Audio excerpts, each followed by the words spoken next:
Honey blog ကဘာဒီနေ့တော့ပုံစံတင်ပြမှာဖြစ်ပါတယ်နော်ပုံစံလေးတင်မယ်ဒီက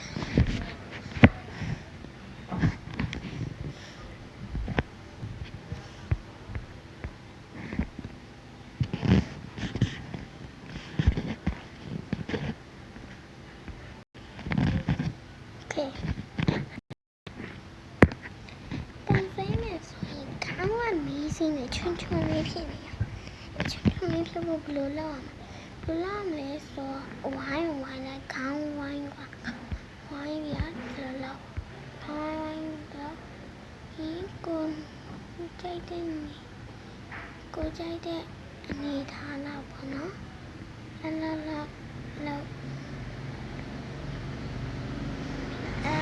ပြီးတော့ခဲဖြတ်နေတယ်ခဲနဲ့ဆိုခဲဖြတ်ပါခဲပြနေတယ်နည်းနည်းလေးမှုလေးဖြတ်လိုက်ကြမှုလေးပဲတော့အများကြီးအလားမဖြတ်နေမောင်လေးကိုအထင်းလေးမြင်နေရအဲ့ဒီဖြတ်ပြီးအဲ့ဒီလောက်ဖြတ်ပြီးတော့မဖြတ်ချင်လို့ရှိရင်လေအထက်က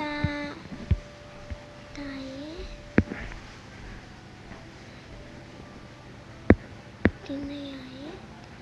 ဒီခုပဲဖြတ်လိုက်ရပြီ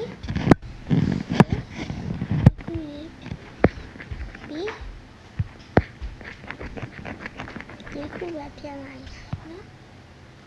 ဒီခုပဲဖြတ်လိုက်ရပြီนี่ပါဆက်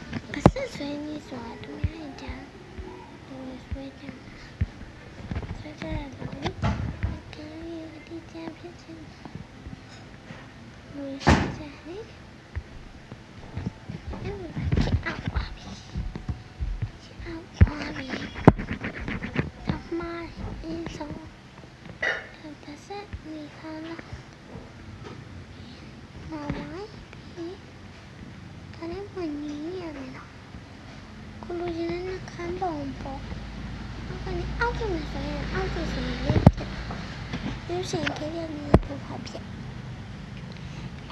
ခဲတဲ့နဲ့ပုံအကုန်ဖြစ်မရအောင်လို့ပုံတင်နေမရှိโอเคအဲ့လိုဖြတ်မယ်ဒါလေးနော်ဒါလေးကိုအကုန်ဖြတ်ဖွားလေးပဲဖြတ်မယ်နော်အကုန်ဖြတ်လို့ရှိရင်ကြာရင်